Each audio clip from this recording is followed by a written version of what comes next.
This is Raythe from Raythe Reign. I'm an author of serialized gay romance fiction. Every week on this podcast, I'll be reading a chapter from one of my gay fantasy shifter serials called Dragon's Reign. I'll explain at the break how you can find out more about this story and others I write. So let's get to it. Chapter 138. No Dancing. Earlier, Valerius knew he was avoiding getting ready. His feet were bare, his chest was bare, and he was sitting by the fire, said feet and chest bathing in the warmth of the flames. Raziel had its big head on its front claws as Iolaire was staring dreamy-eyed ahead, immersed in whatever evening that Caden was having, so neither of them had the attention of their mate. Valerius wished she could pet Raziel's head right between its ears, as they both needed comfort. The red eyes regarded him. "It is Iolaire that enjoys being petted," Raziel muttered. "Oh, I think you would like it too. I petted Iolaire. Ask Iolaire if I am a good petter," Valerius teased. "I could hardly feel you through my scales, which are big and mighty and strong," Raziel insisted. "What about under your chin?" "Same." "In your armpit?" "Same." "You are in a strange mood," Raziel muttered, and its red eyes smoldered at him. "I never thought to be married or mated," Valerius explained, "and I am utterly thrilled about the prospect. It is actually hard to be away from Caden. We will see him soon in a few hours. Make the most of this time," Raziel advised. "Things are calm. We have bested our enemies. Our friends are around us. There is good food and drink to be had." "All true, but we will have to endure it with Valerian and Mephis," Valerius chuckled. "No more little dragon syndrome there. Not as much in any case," Raziel observed. "I know. You and Mephis played nicely together too," Valerius chuckled more. "They come. Enjoy," Raziel said. On Valerius's hearing quickly identified footsteps approaching. He tilted his head, expecting to hear 2 sets of feet, but there were more. There were 4. He lifted an eyebrow at Raziel, who allowed black smoke to curl around its jaws. A pleasant rap-rap was followed by a request to come in. "Shioni?" Valerius found himself leaping to his feet. If she saw how unprepared he was to go out, he'd actually feel a little badly. "Of course, an Ilarian, Anwar, and Marban." Shioni came in, wreathed in cigar smoke, in a black sheath dress, with one shoulder strap cut at an angle on her legs and high heels. Kohl rimmed her large eyes, and black lipstick with hints of red covered her mouth. "You look far more dressed than you. I knew he wouldn't be ready. Mourning your meat over the fire already?" She laughed as she drew in on the cigar and let out a perfect smoke ring that drifted up to the circle. That was the end of her cigar. She tossed the tip of it into the fire. "Keep him engaged, boys. I'll find the right outfit for this evening." Shioni's calves flexed before she jumped up to his and Caden's closet on a high platform. Ilarion strode over, also with a rather sweet-smelling cigar, clenched between his white teeth. He sat down opposite where Valerius had been, stretching out his legs that were clad in tailored black pants, which rode up to show snakeskin boots covering his feet, that he crossed at the ankle. His black, slim-fit shirt had a green mandarin collar. He'd rolled his shirt sleeves up to reveal his forearms. "You are dressed to impress, Ilarion," Valerius admitted. "I'm on the prowl. There is no better time to find an appropriate mate than at a wedding," Ilarion said. "Love is in the air." "We're not at the wedding yet. That's tomorrow." Anwar came around Ilarion and opened up a very fancy wooden box that revealed several cigars, a cigar cutter, and wood matches. Valerius grabbed one. He very rarely indulged in cigars. He used to smoke them endlessly. It was another way that he felt closer to Raziel. But smoking had gone out of fashion, and he hadn't really liked to taste an ashtray in his mouth afterwards. But he indulged in one now. "Your smoke was always so small compared to mine," Raziel chuckled. Yes, your smoke is far better." Valerius petted his spirit. Valerius cut the end of the cigar off, and Anwar made to use one of the long matches to light it. "No need, Anwar," Valerius smiled. He blew on the end. A stream of fire left his lips and lit the cigar. "Show off," Valerian chuckled. "But of course." He took 2 large puffs and nodded in satisfaction as the smoke coursed out of his nose and mouth. Very nice, Anwar. Only the best, Anwar smiled. And you also look quite stunning, though I think you are only dressing for Fidel, Valerius said, taking in Anwar's outfit. The Silver Dragon King smiled. His pants were a striking blue-green, a slim-fitting cool blue shirt with a pop collar and a tailored black jacket finished off the look. His dark hair was slicked back and shone. I dress for the world, Valerius, and so should you. But you just want your black leather and your skin showing. Anwar chuckled. It's easiest, Valerius admitted. More comfortable. Anwar just shook his head and sat down beside him.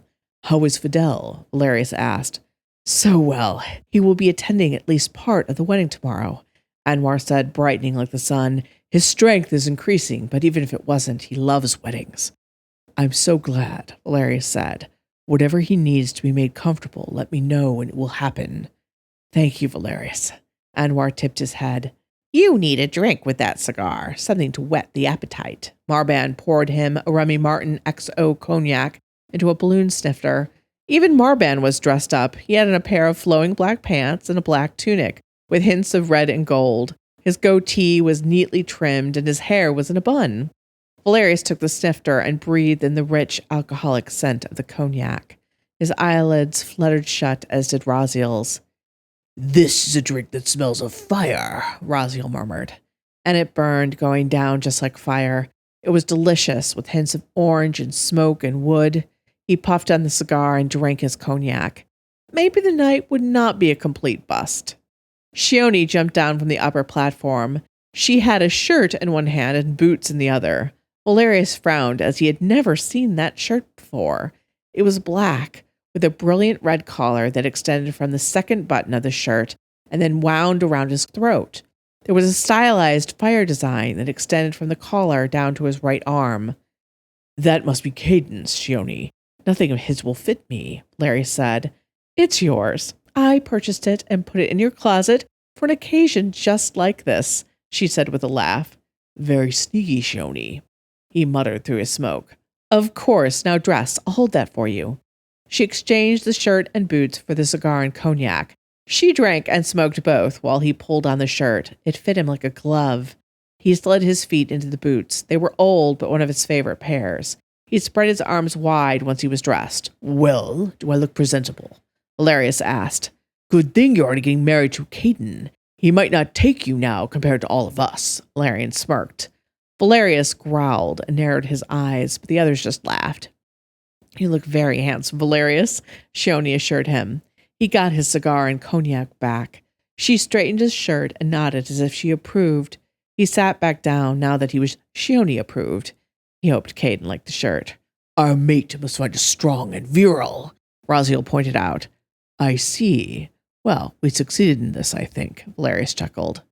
Before we do anything, we must have a toast, Marban said as he filled everyone's glass. The beautiful amber liquid sloshed thickly in the delicate snifter. All lifted theirs towards the fire. The beautiful golden light reflected back on their faces. It was truly a lovely night. Marban cleared his throat. We are gathered here tonight to celebrate Caden and Valerius's upcoming nuptials.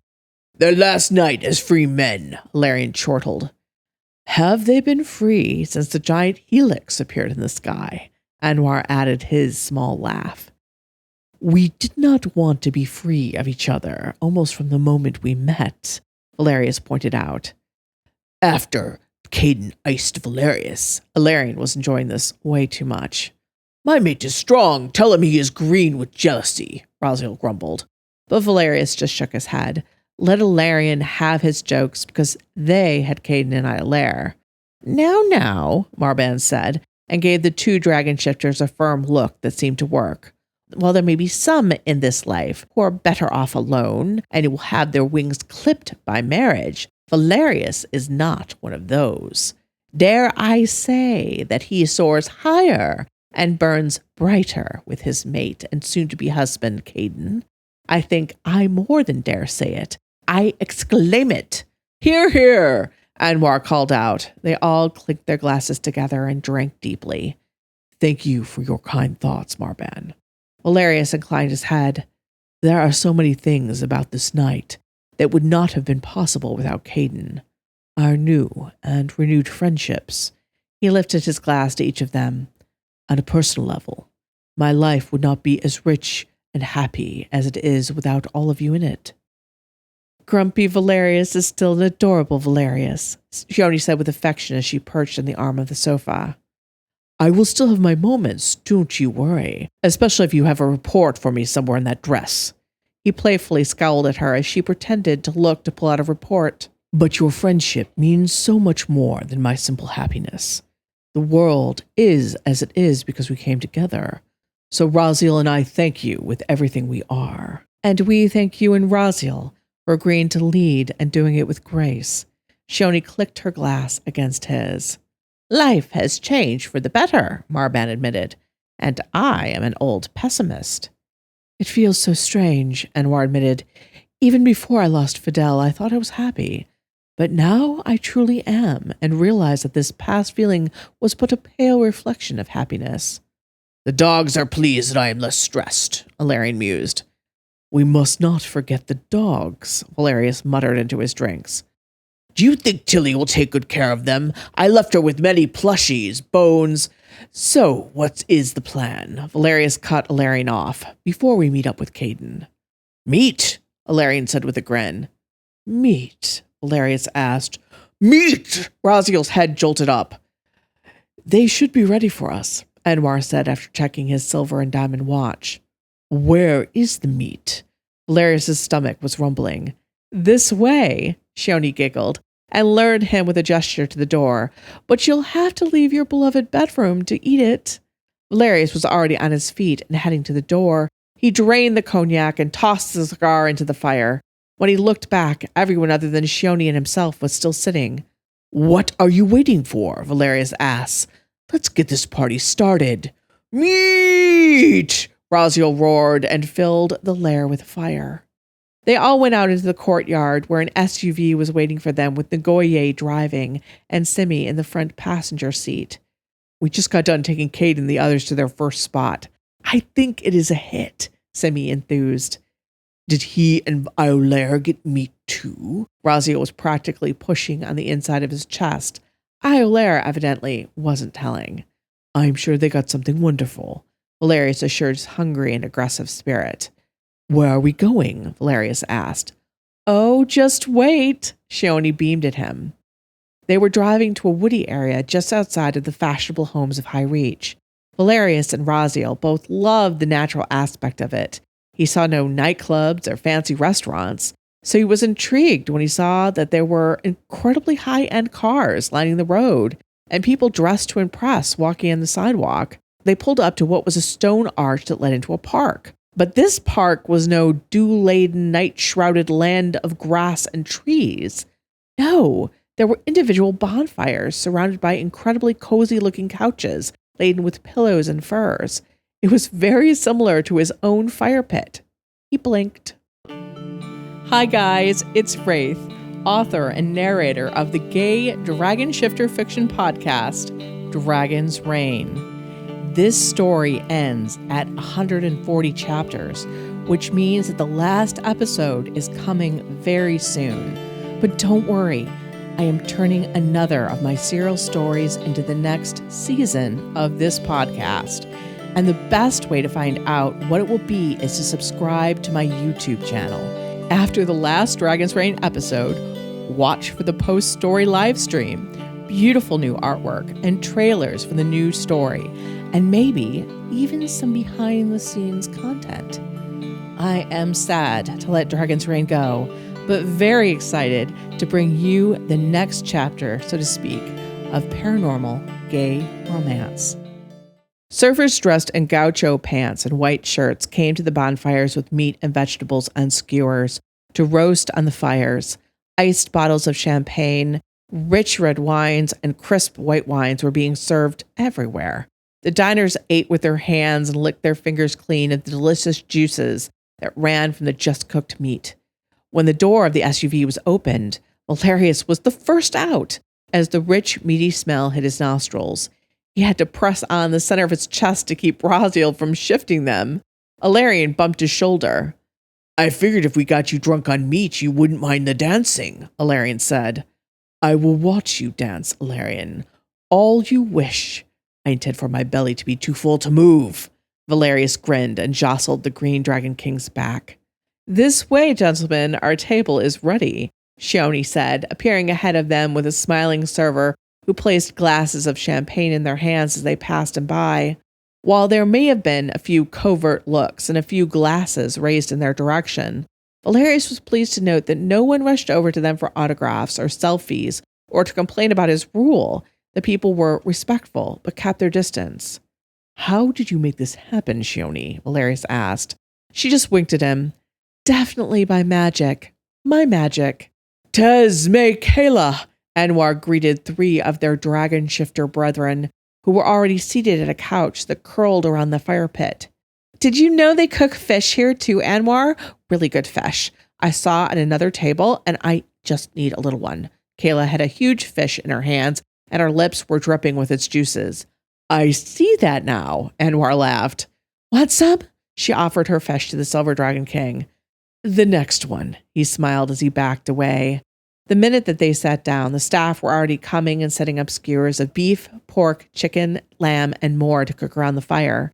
Skewers of tomatoes and onions cooked beside whole blackening peppers and unshucked ears of corn. There were baskets of cheese-filled breads that were small enough to pop in his mouth and release a gush of cream cheese and herbs. Sweet roasted bananas and salty polenta were available in abundance to be eaten with the meat and vegetables. Valerius found himself inhaling food, hardly speaking, even as everyone around him joked and laughed. He was pleased to be there with them. He was also glad that he didn't have to be the center of conversation. He was definitely included, but there was no pressure on him. Again, he was sure that this was Shioni's doing, but the little sparkle Marban gave him made him wonder if the swarm shifter hadn't already picked up what kept him comfortable. He certainly used to know what would make me uncomfortable.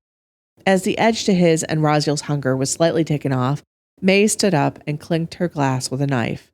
Their party quieted down as Valerius stared at the Red Dragon Queen. She smiled at him, a genuine smile. May was like him and didn't long for company, but she was clearly making an effort. He hoped that his smile back at her showed his appreciation. We've known each other for many, many centuries. Millennia, May amended with an eyebrow lift. But I would swear that I finally know you today. There were ahs from Tez and Kayla. Valerian smiled and nodded. In the past, I had only a construct of all of you. It was easier that way. I put things in boxes. I categorize. It's neat. It's tidy. It's not accurate. But it felt manageable, May admitted. We understand, May, Kayla said. I think we all kept each other at arm's length. We pretended that we were not a clan.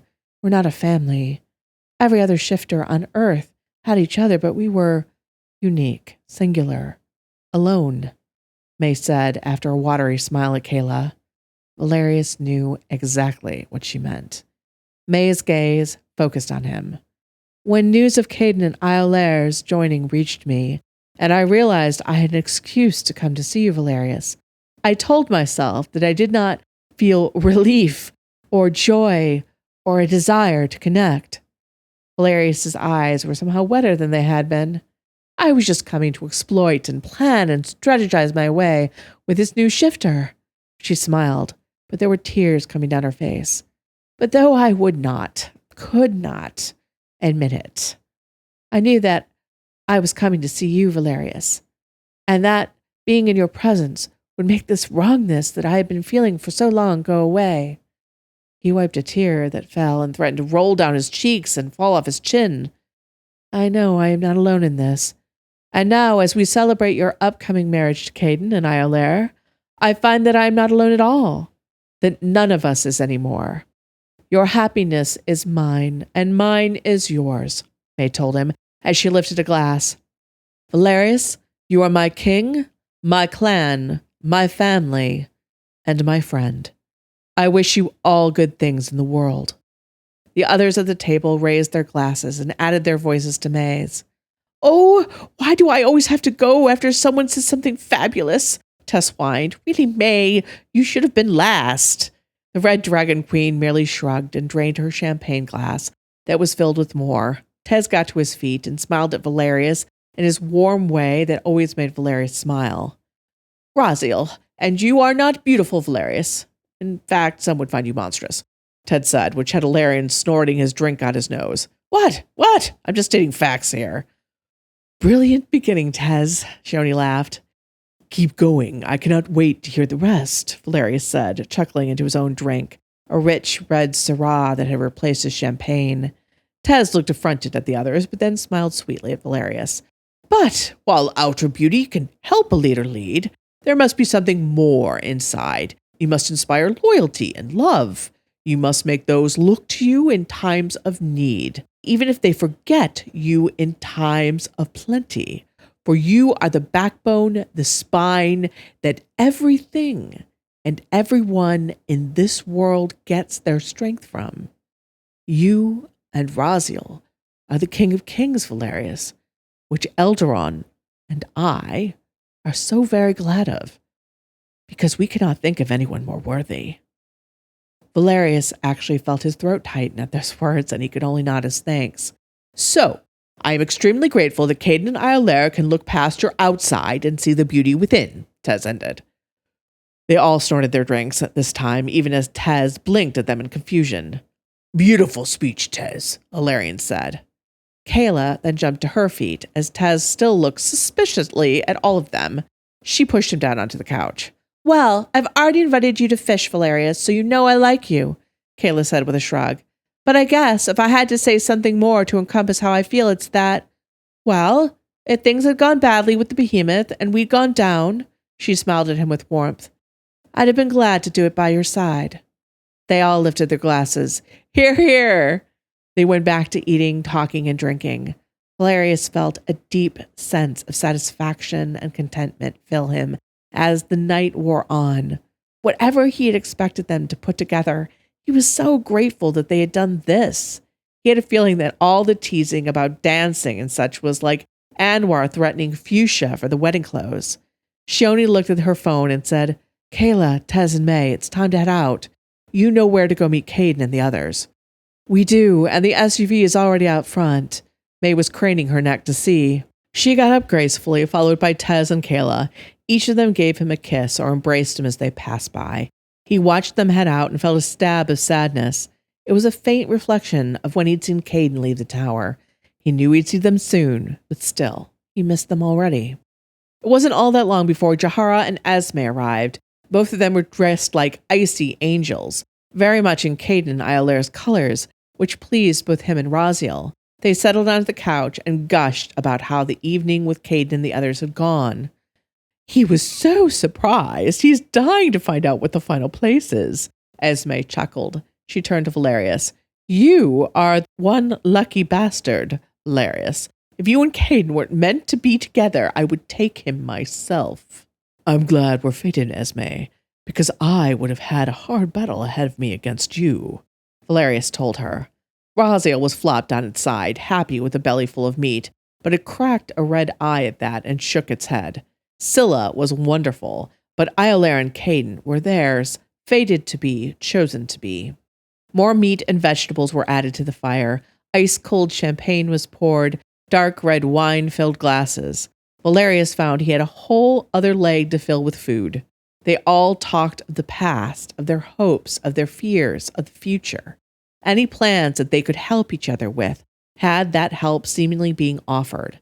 They were a clan. They were family. Jahara had been sitting back, watching it all in him. She lifted her glass and all quieted. Valerius, I know I speak for all here who are so happy for you and Caden and Raziel and Iolaire, she said, and there were nods all around. To think we would be celebrating like this, with true heart, was something that not even I thought was possible. And I thought we could all live in one territory. Valerius chuckled. We're doing all right together now. Yes, and I wish my dream had been bigger and more optimistic than it was, Jahara said. Yet now, instead of a dream, we have a reality that outshines it. And I know it is because of your and Raziel's great hearts that we have this new reality. The future is so bright. Its light reaches us here, and we are headed into the sun's light, into that future together. She lifted her glass. I congratulate you and Raziel, and wish you all the happiness. Thank you, Jahara. He lowered his head, throat too tight with emotion to say more than that. I am merely reflected in all of your light. We've been the closest of all the dragon shifters, Valerius, Esme said into that quiet moment. She reached over and clasped his nearest hand. I have served many rulers over the millennia. Some were mostly good, some were mostly bad, but none were like the tales of kings and queens in the stories. I thought that they could not exist. I had peered into power's dark heart and discovered the truth. Esme gave him a wry, sad smile. She squeezed his hand. And then I met you, Esme said. Esme, you know my flaws more than anyone, except perhaps Caden and Shione, Valerius protested. Yes, but there was something more than the sum of your parts. There is a touch of greatness in you, Esme said. And that is why I understood that for all my experience, I had not seen everything. And that maybe, just maybe, the authors were right after all. That there are such kings. And you, Valerius, are one of those. She held his hand tightly and raised her glass. The others did the same. We love you, Valerius. All of us, our king and our friend, now our family, she said. They all clinked glasses. He leaned over and kissed Esme's cheek. She hugged him back tightly. It was some time before Valerius could speak. This evening has been extraordinary. Valerius struggled to explain. I, too, thought I had seen everything, knew what everyone was capable of, and had nothing to learn, and certainly could not change. He smiled at that. And I didn't think I wanted to, until Caden and I are there, and all of you. So thank you for everything. They smiled back at him. Shione was dabbing her eyes. Esme was sniffing. Jahara smiled broadly at him. Even Marban was wiping his eyes. Alarion looked down, but there was a faint smile on his face. He was clearly deep in thought. He was not expecting Alarion to give a speech. It was enough that he was there. And he hadn't made Valerius dance.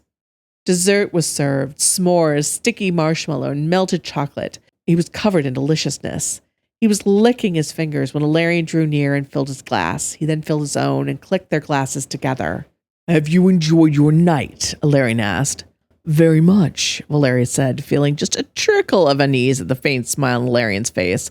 This is definitely me. Low-key, lots of food, limited people, no dancing. No dancing. Alarion looked down into his drink. He was really grinning now. Exactly. No dancing, Valerius said firmly.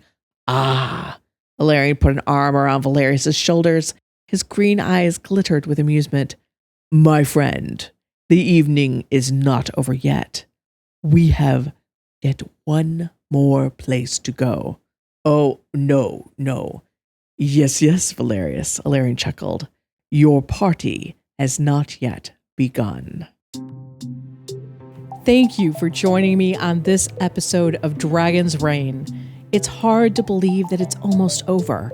If you're listening to this podcast episode on Spotify, I really want to encourage you to come over to the YouTube channel so that you can see the beautiful artwork of Caden, Valerius, and all the dragon shifters in a special celebration video. After Dragon's Reign is over at chapter 140, I'll be posting trailers and behind-the-scenes content for the next gay romance story podcast. If you don't want to miss that, be sure to subscribe to my channel and turn on notifications so you can be the first to know. I'm sad that Dragon's Reign is ending, but very excited to bring you the next story as well. So I hope you'll join us for the next adventure.